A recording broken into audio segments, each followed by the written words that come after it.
Irmãos, o texto bíblico é em Êxodo, capítulo 12. Deixa eu localizar aqui.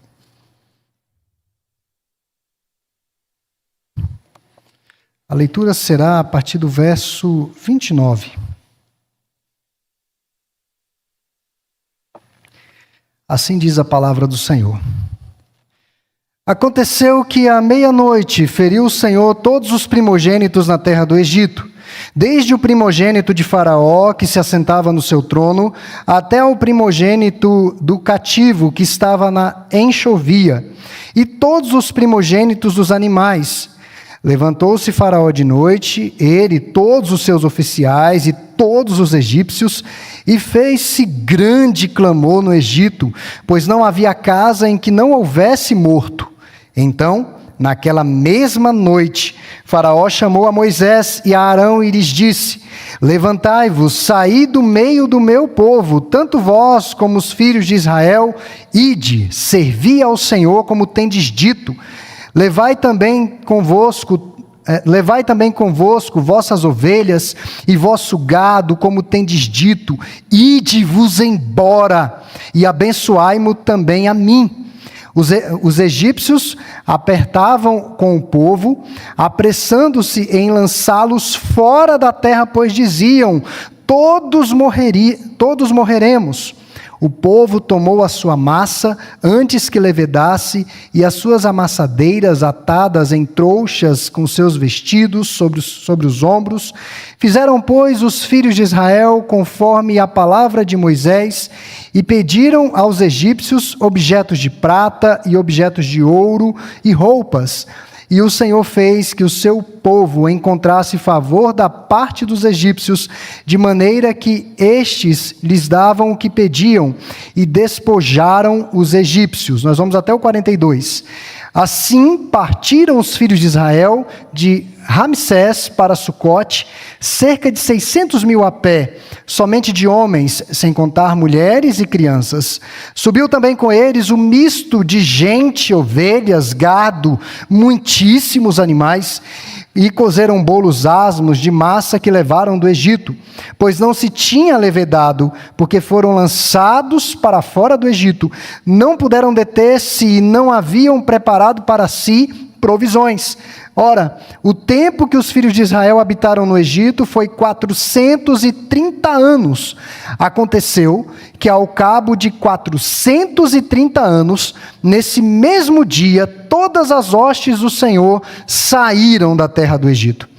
Esta noite se observará ao Senhor, porque nela os tirou da terra do Egito. Esta é a noite do Senhor, que devem todos os filhos de Israel comemorar nas suas gerações. Só até aqui, irmãos.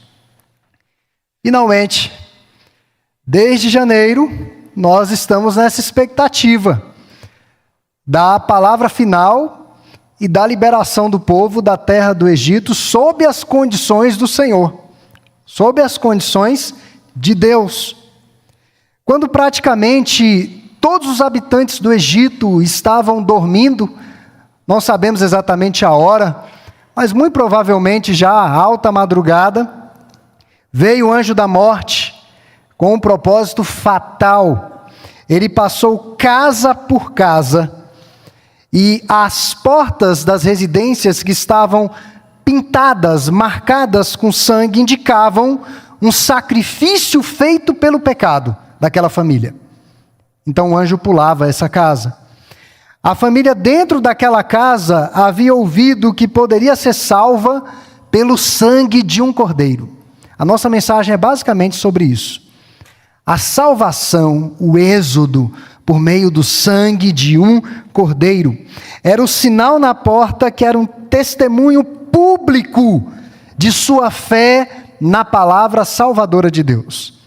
Esse sangue na porta não tinha poder em si mesmo para salvar, não era um sangue diferente, não era um sangue poderoso, mas era um símbolo, um sinal de uma fé inabalável na palavra salvadora de Deus.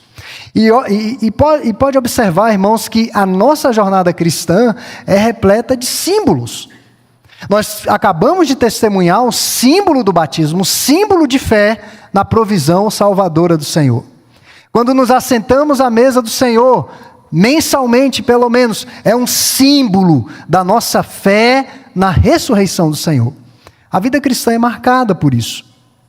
As casas não marcadas pelo sangue do Cordeiro eram visitadas pelo destruidor.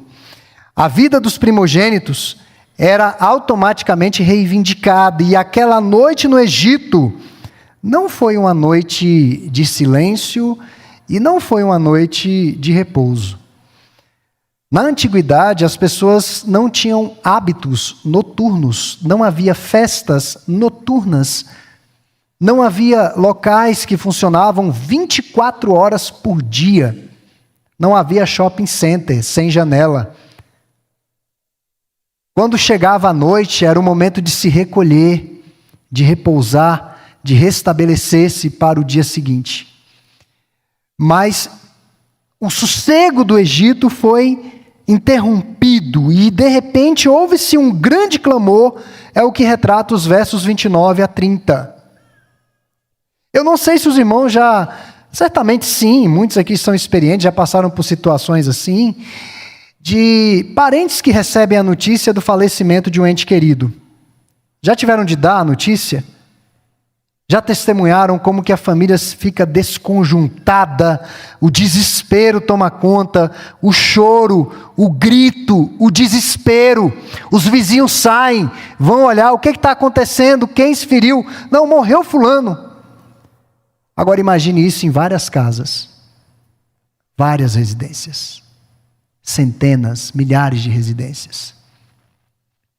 E daí, meus irmãos, nós vamos caminhar aqui na explicação do nosso texto e faremos algumas aplicações, tá? A primeira questão que eu quero tratar com os irmãos é a respeito de uma questão de fé.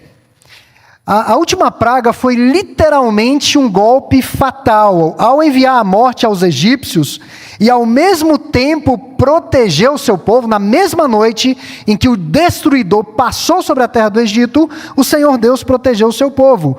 Ele estava declarando o fundamento da nossa salvação. É claro, meus irmãos, que os acontecimentos daquela noite não irão se repetir na história do mundo. Os egípcios não perderão em uma noite só todos os seus primogênitos de pessoas, seres humanos e animais. Isso não vai se repetir. Nós sabemos que também os israelitas não precisarão pintar as suas portas para que o destruidor não entre. Isso não vai se repetir mais. Porém, há uma distinção feita naquela noite. E essa distinção Deus sempre faz. A distinção dos que creem no sangue e dos que não creem. Essa é a distinção que Deus faz. É isso que vai restar no final da nossa existência nesse mundo. É isso que vai fazer diferença e contar para a nossa eternidade, se vivemos crendo no sangue ou não crendo no sangue. E esse padrão é revelado em toda a Escritura Sagrada. Foi a diferença entre Abel e Caim. O que Caim ofereceu a Deus? Frutas e o quê? Legumes. Mas o que Abel ofereceu? Um cordeiro perfeito. Essa foi a grande diferença. Deus aceitou a oferta de Abel porque Abel teve fé no sangue do sacrifício. O sangue do sacrifício. Foi assim que as pessoas foram salvas no Antigo Testamento. A fé no Cordeiro de Deus, no sangue do Cordeiro de Deus, no sacrifício do Cordeiro de Deus. Eu quero convidá-los aqui a um texto em João, capítulo 6, versos 53 a 54. João 6, versos 53 a 54, o Senhor Jesus afirma o seguinte: em verdade vos digo, se não comerdes a carne do Filho do Homem, e não beberdes o seu sangue, não tendes vida em vós mesmos. Quem comer a minha carne e beber o meu sangue, tem a vida eterna, e eu o ressuscitarei no último dia. Veja que isso, irmãos, faz toda a diferença na vida do crente. O Senhor Jesus está dizendo que a posse da vida eterna está intimamente associada, relacionada à fé no sangue do sacrifício na cruz. Intimamente relacionada a isso. O poder do sangue de Jesus é demonstrado nas páginas das Escrituras. Algumas pessoas não entendem, realmente aqueles que não são alcançados pelo Evangelho não vão compreender. Por que que a salvação se dá pelo sangue? Ora, se Deus é tão bom, se Deus é tão amoroso, porque Deus matou o seu próprio filho? Como alguém pode ser bom e como alguém pode amar tanto, matando o próprio filho? Você mataria o seu próprio filho?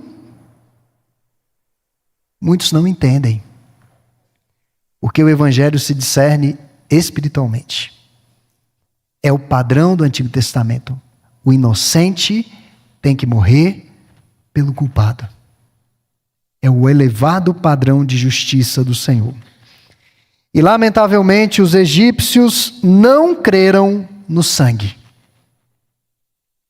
A praga terrível veio, como diz o texto bíblico que nós lemos, essa praga terrível veio varrendo vidas do palácio de Faraó até as masmorras do Egito. O filho do pior criminoso foi levado também. Da realeza ao filho do pior criminoso no Egito.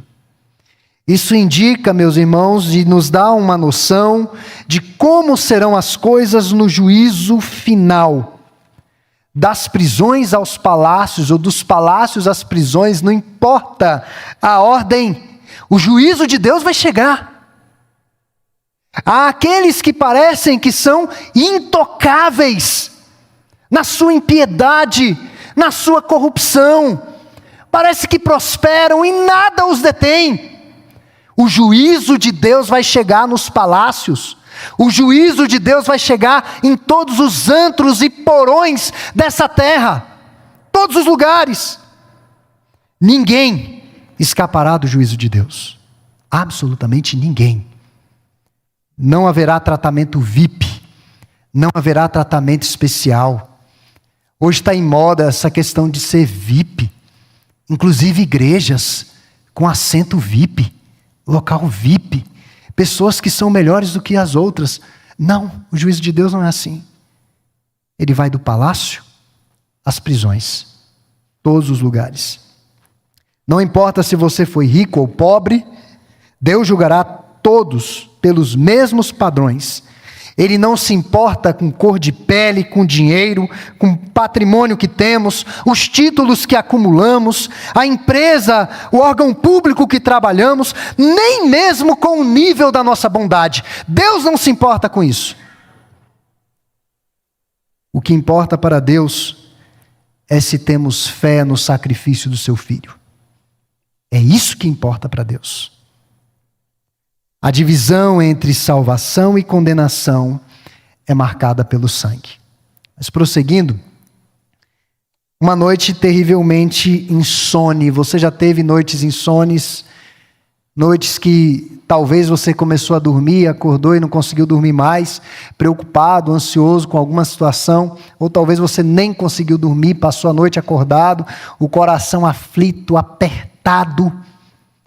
Pois a noite para os egípcios foi um pouco além disso, porque eles não estavam ansiosos com o que ia acontecer. Algo já havia acontecido, a tragédia já estava dentro da casa deles. Certamente, os israelitas acordaram com um clamor de aflição no Egito pela morte dos primogênitos. Todo o Egito despertou.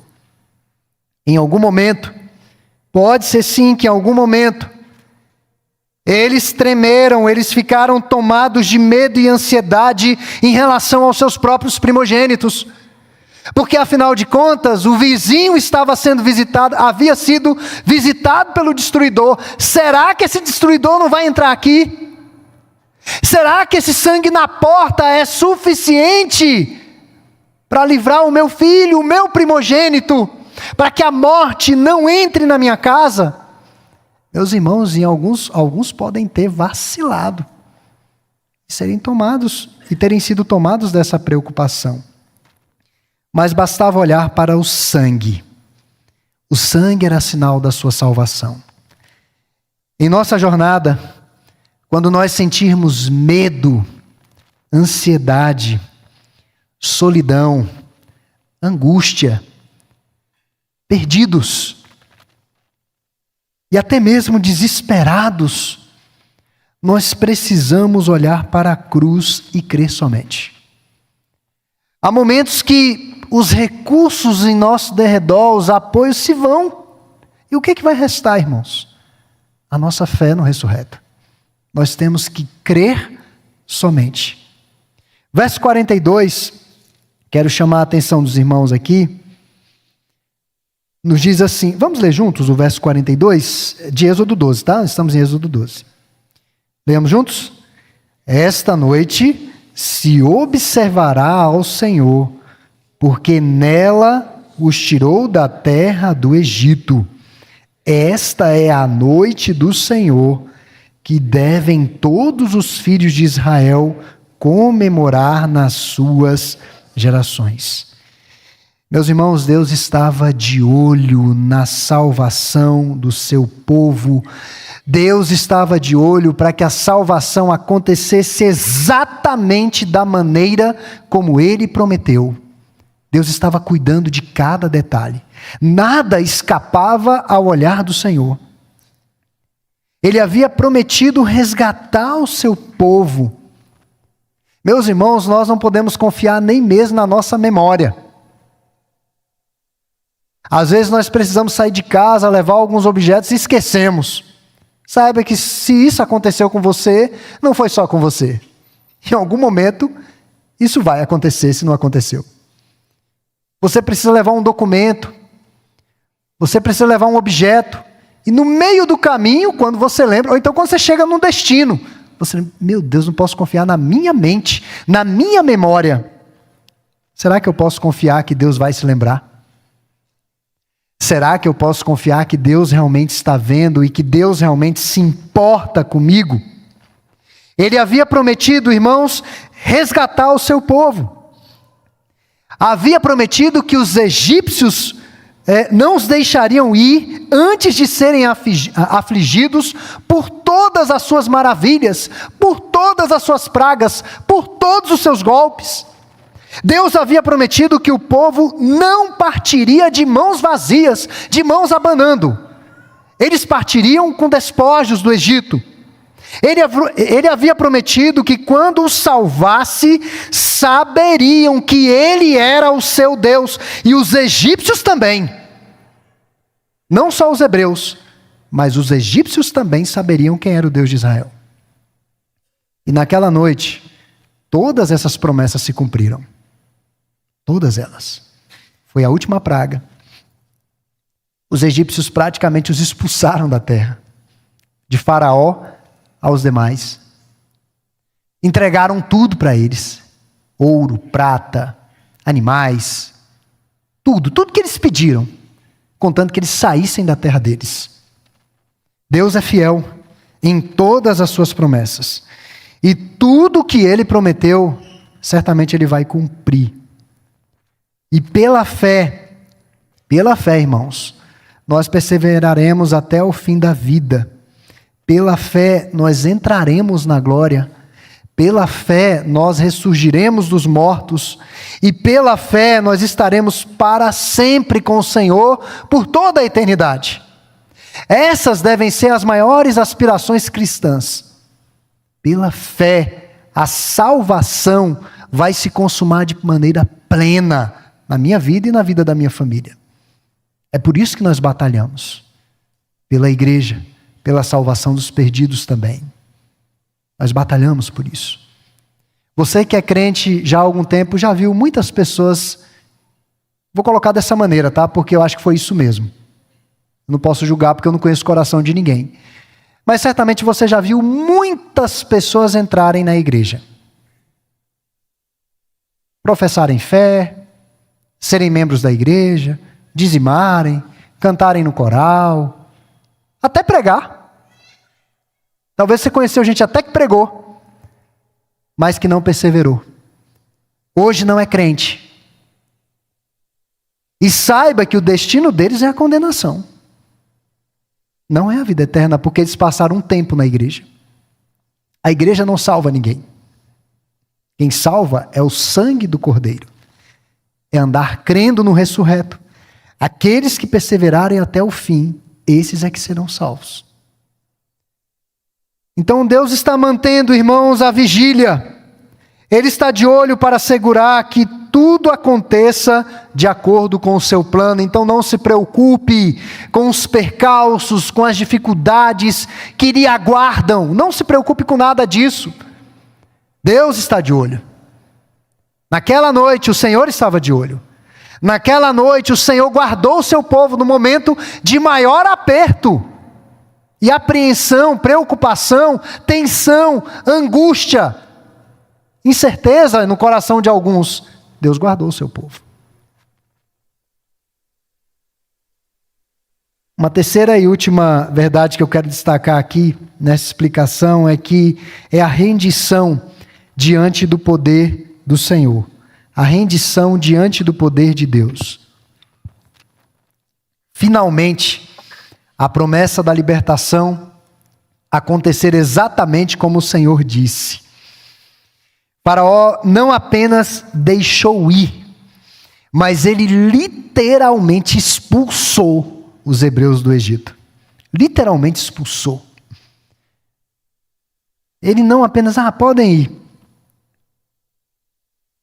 Meus irmãos, esses versos que nós lemos do início da saída do povo do Egito demonstram várias verdades. Dentre elas, uma verdade que nós podemos testemunhar em muitas situações, que o mundo não apenas dá voltas, mas o mundo realmente capota.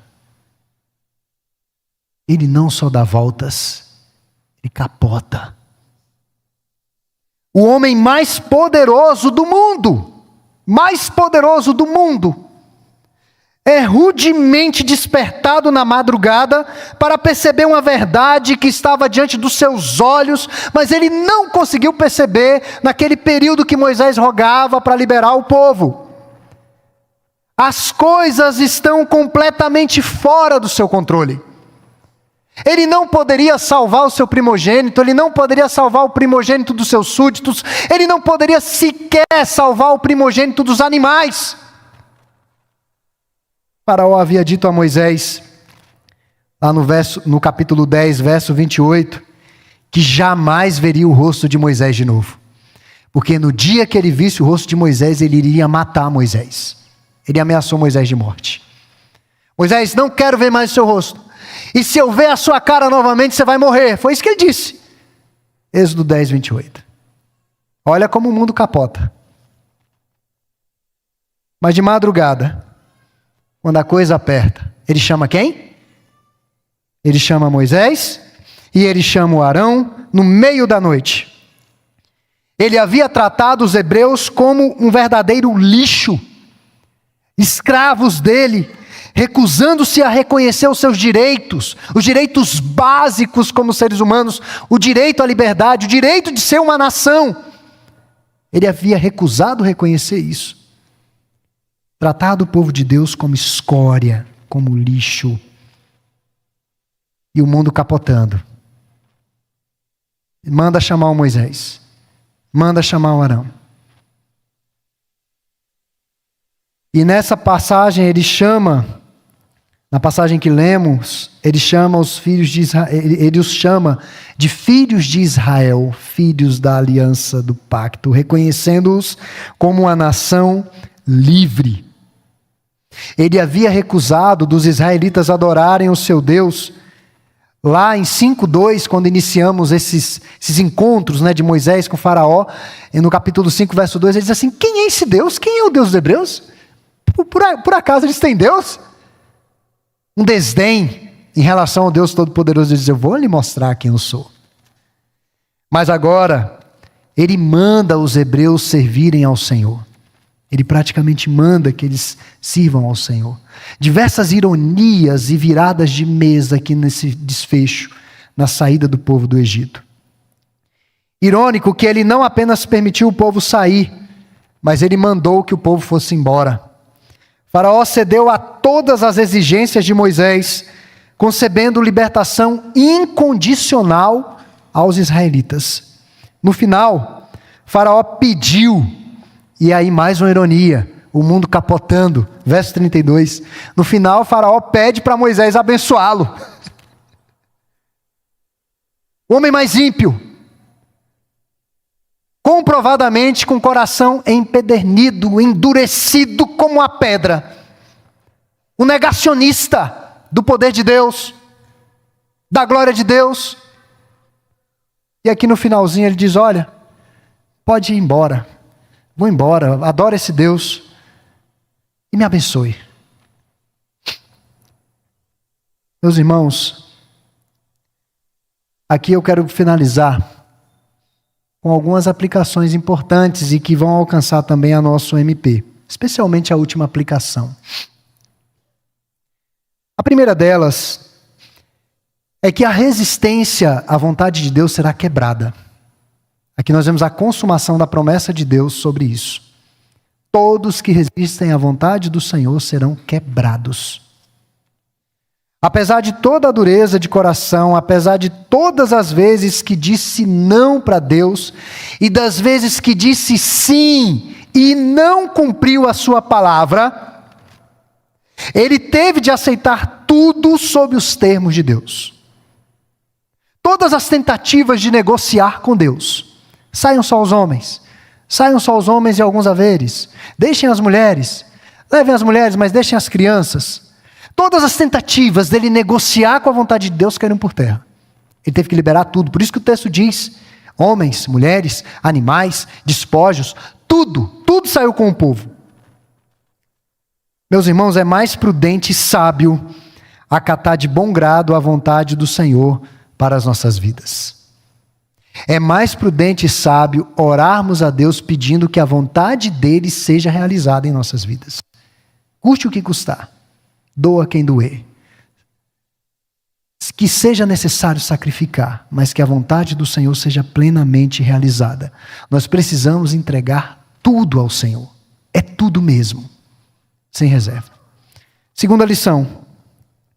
E eu quero que os irmãos guardem bem isso. Porque o texto todo, esse que nós lemos especificamente, faz essa distinção. Deus não ouve a oração de ímpio. Deus não abençoa a oração de ímpio. Deus não abençoa ímpio em suas impiedades. Deus não abençoa um homem que não se arrepende dos seus pecados. Esse homem que não se arrepende dos seus pecados, tudo que ele acha que é bênção é maldição na vida dele. É maldição. Porque impede dele reconhecer o que é um pecador, um miserável diante do Senhor. Ele está enganado com suas supostas bênçãos e o seu sucesso. E ele vai perceber tarde demais. No final, Faraó pede para Moisés abençoá-lo. A ironia. E que bênção que Moisés poderia ministrar àquele ímpio, irmãos. Que bênção. Ele queria ter o favor de Deus sem jamais voltar-se para o Senhor em fé e arrependimento. Está comprovado na sequência da narrativa, nós vamos ver que ele nunca se arrependeu, jamais.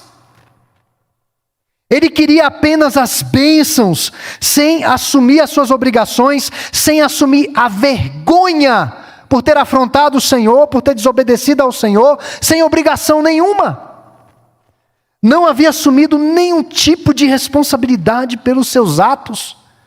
Um Adão elevado à potência. Nenhum tipo de responsabilidade pelos seus atos. Ele libera o povo e diz: olha, e me abençoe. Me abençoe. Quase todos desejam as bênçãos de Deus. Se você perguntar para o homem mais ímpio: posso orar por você só para Deus te abençoar? Ele vai dizer: não, pode orar aí. Pode orar. Tudo que vier de bênção, de positivo, eu quero. Tudo que for vantajoso, eu quero. Até mesmo as pessoas que não têm um relacionamento pessoal com Jesus Cristo procuram, às vezes, um serviço cristão. Sabia disso? Ora por mim. Ora pela minha família. Ah, pastor, então não vou orar pela família? Ora, pode orar, não tem problema. Mas eu penso que a oração principal é para que essa pessoa se arrependa dos seus pecados. É para que ela creia em Jesus. Do que adianta ela ser curada, do que adianta ela ser socorrida e perder a salvação, ou nunca alcançar a salvação? Do que adianta, irmãos? Bênçãos efêmeras, passageiras. Na verdade, a oração como cristão, se pedirem esses serviços, é para que Deus use toda aquela adversidade para levar aquela pessoa aos pés da cruz do Senhor.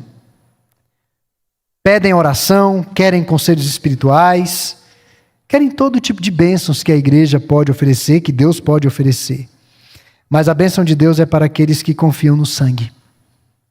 É para aqueles que confiam no sangue do Senhor.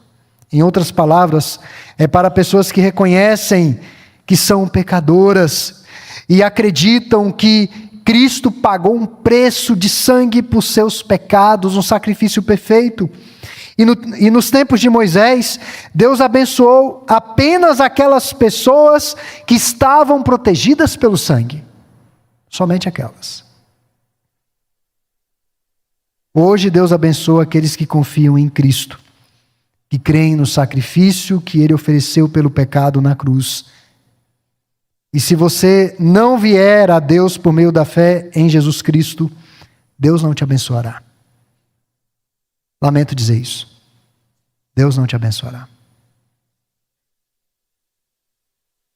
Não é porque você é um miserável e está em uma situação de extremo aperto. Se isso fosse a motivação para Deus abençoar, não havia miseráveis no mundo. Não é porque você é uma pessoa extremamente piedosa. Se isso fosse motivo, os piedosos não passariam por provações intensas. É unicamente pelo sangue. É unicamente pelos méritos do Senhor. E para a nossa juventude, cuidado com o ouro, a prata e as vestes finas da nossa cultura. Muito cuidado. Os israelitas usaram aqueles metais preciosos, aquelas vestes finas dos egípcios, para construir a chamada casa móvel de Deus, o tabernáculo. Claro que não foi só daquilo, mas parte daqueles utensílios foram utilizados no tabernáculo. É justamente aquela ideia de que toda a verdade é verdade de Deus. Em sua sabedoria, Deus não deu todos os dons aos cristãos, aos crentes. Alguém completamente ateu, pela graça comum, pode compreender mais a fundo aspectos da criação do que os crentes. Nas suas pesquisas, e se as pesquisas têm descobertas que podem trazer benefícios para a humanidade, o desenvolvimento científico e tecnológico, abençoa a todos. E não é necessariamente produzido por crentes. Então o ímpio pode produzir. É a ideia de que esse ouro e essa prata pode ser usada de uma maneira bem generalizada. Mas o ouro dos egípcios era um presente de Deus. Mais adiante, perceberemos como o povo usou mal esses recursos. Todo crente conhece a passagem do bezerro de ouro, não conhece? Pois era esse ouro. Porque eles não mineraram em nenhum lugar. Era o ouro do Egito. Parte do ouro no tabernáculo, e parte do ouro eles derreteram e construíram para si um bezerro de ouro para que pudessem adorar. E este é o perigo que sempre enfrentamos, de abusar das bênçãos de Deus, usando seus presentes para os nossos propósitos idólatras. Esse é o grande perigo que nós enfrentamos. Nós ficamos fascinados com as últimas tendências acadêmicas, com a cultura pop, com o que o mundo está produzindo, somos consumidos por nosso trabalho, nossa arte, nossos passatempos, nossos prazeres. E como é fácil e rápido transformar as coisas do mundo em um ídolo, em um bezerro de ouro. É muito fácil, é muito rápido. Então fica um alerta aos nossos jovens. O conhecimento pode se tornar um bezerro de ouro. As amizades não cristãs podem se tornar um bezerro de ouro. A cultura pop pode se tornar um bezerro de ouro. As tendências, as novas tendências do mundo pode se tornar um bezerro de ouro. Isso é muito rápido. Todo conhecimento e deleites humanos devem ser confrontados e comparados com a Bíblia para determinar se esse ouro é genuíno ou não. Todo conhecimento deve estar subordinado ao Senhor, à sua cosmovisão de mundo. E se esse conhecimento não se alinha à palavra de Deus, e se esse entretenimento não se alinha à vida do servo de Deus, é um bezerro de ouro. Muita gente está se entregando, irmãos, de forma inconsciente e acha que está fazendo algo nobre. Crentes que no domingo participam de competições esportivas, bezerro de ouro dele. É o bezerrinho de ouro dele, participar da corrida, de bicicleta, corrida a pé, caminhada, é o bezerrinho de ouro. Cuidado. Eles chegam sorrateiramente. É de forma sorrateira. E nós não percebemos muitas vezes. Precisamos de discernimento. Então, se esse ouro é genuíno ou não, nós vamos descobrir passando pelo crivo das Escrituras. Então, que Deus possa aplicar essa palavra aos nossos corações